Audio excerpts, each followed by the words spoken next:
Бірінші Canvaға кіреміз. Негізінде реклама жіберетін кезде рекламаның размері 1080-де 1080, 1080-де 1350, Stories Reels'тың размері 1080-де 1920 болады. Сол размерді біз жасауымыз үшін, мына жерде создать дизайн деген тұр, главныйда. Создать дизайн. Осы создать дизайнды басамыз. Создать дизайнды басқаннан кейін настроить размер дегенді басамыз. Осы жерден біз өзімізге қажетті размерді жазатын боламыз. Сіздерде шықпауы мүмкін, мен қолдан жүргеннен кейін размерлер шықты. Осылай 1080-де 1080 деп жазамыз. Егер сторисқа жасайтын болсаңыз, ол кезде 1080-де 1920 деп жазатын боламыз. Қазір біз лентаға жасайтын боламыз. 1080-де 1080 создать дизайнды басамыз. Сол кезде бізге өзімізге қажетті осындай фон шығатын болады. 1080-де 1080 размеріндегі. Және өзімізге қажетті фонды таңдайтын боламыз. Мына жерден загрузить деп, мына жерден өзімізге қажетті суретті тауып алу үшін загрузить файл дегенді басамыз. Мына жерде рабочий столда тұр менікі. Сіздерде қайсы файлы тұр, сол жерде табатын боласыздар. Мен қазір осы суретке дизайн жасайтын боламын. Осы суретті таңдап алдым. Осы суреттің маған түсі ұнап тұр, артқы фоны ұнап тұр. Ол үшін отырған нені фонды басамыз, үстін мишканың. Сол жағымен басамыз, екі рет басып, мына жерде свет фона деген тұр. Осы свет фонаны басқан кезде, мына жерде сіздерде жаңа пипетка шығады. Осы пипетканы плюсикті басқан кезде, міне пипетка шықты. Пипетканы басып, осы қажетті түстің үстіне алып келетін боласыздар. Маған осы сұр түс керек.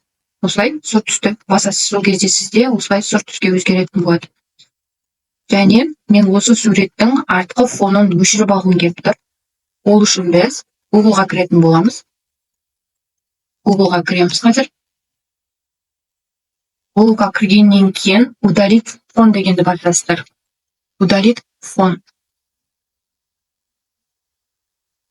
Удалить фон дегенді бассаңыздар, осы жерде remove bg деп шығады. Осыны басып сіздер өшірсеңіздер болады. Мына жерде фоторум бар. Бұл жерде качествоны жақсы шығарады, алайда кейбір кезде дұрыс шықпайды. Осымен де өшірсеңіз болады. Бірақ ең жақсысы осы remove bg. Сіздерге таза фонды өшіріп шығарып береді. Осы сайтқа біз кіреміз. Сайтқа кіргеннен кейін загрузить изображение дегенді басасыз. Басқаннан кейін қай файлда тұр, сіздің суретіңіз, соны тағы да таңдап аламыз. Мен өз суретімді таңдап алдым қажетті.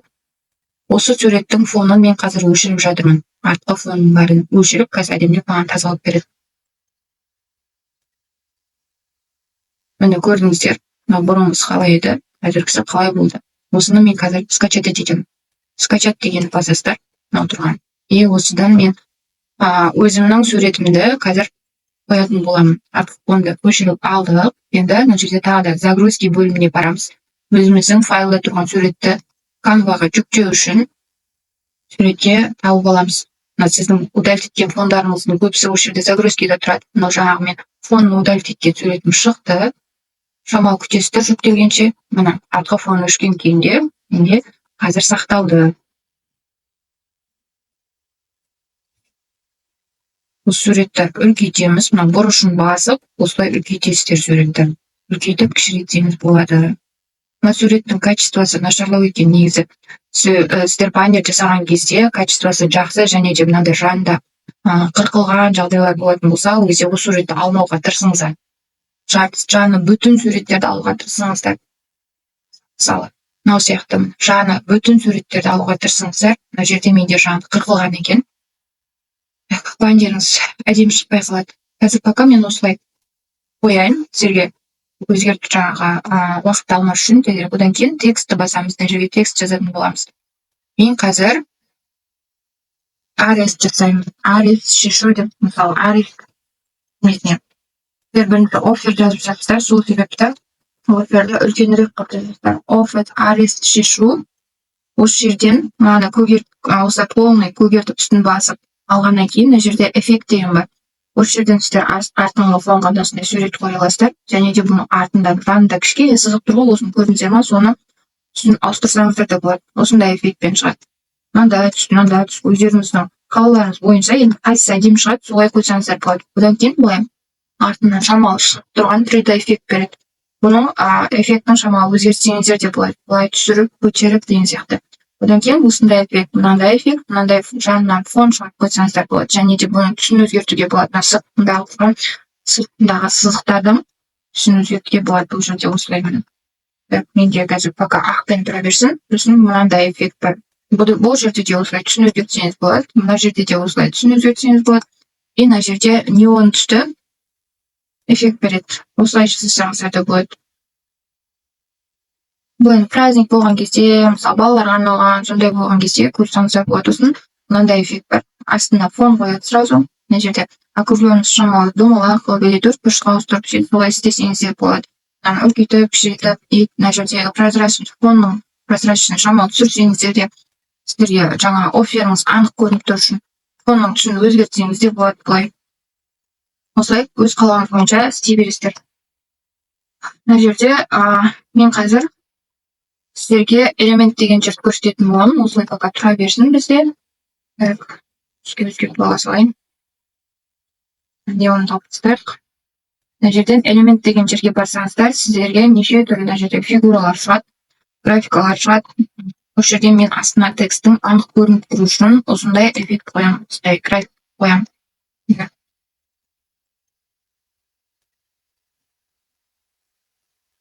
Пока маған осы түс ыңғайлы болып тұр, сіздер өздеріңіз қалауларыңыз бойынша қойсаңыздар болады. Осы эффекттің сыртына, градиенттің сыртына мынандай граница қойсаңыздар болады, шамалы эффект беріп тұру үшін осылай.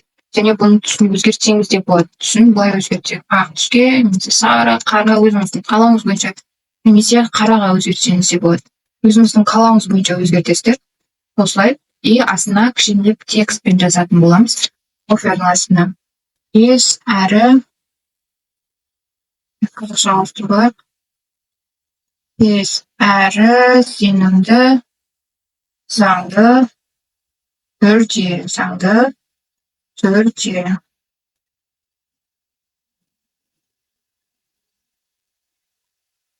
Осылай жазамыз. Одан кейін мына жерде сіздер элементке барсаңыздар, брейк қойсаңыздар да болады мына жерден. Брейк деген тұрған мынау менің бұрын қолданғандарым. Canva'да бір жақсы жері сіз бұрын қолданған болсаңыздар, осындай сақталып қалады. Мендегі бұрын қолданғандар, енді мына жерге сіз шықпай жатса, мына жерге жазсаңыз болады. Градиент деп кірсеңіз болады, мысалы градиент десеңіз. Неше түрісін шығарып береді сізге. Мына жерде платный да бар, бесплатный да бар. Бесплатный түрлерін өте көп, ол үшін іздеуіңіз керексіз. Астынан түстерін өзгертсеңіз болады, мысалы мына жерде шықты егер түс, мен қазір бұл түсті көк түске ауыстырамын, ақ түспен көк түске ауыстырамын. Өйткені менде баннер осындай түс болып тұр. Сол себепті мына жердегі мынау тұрған стрелка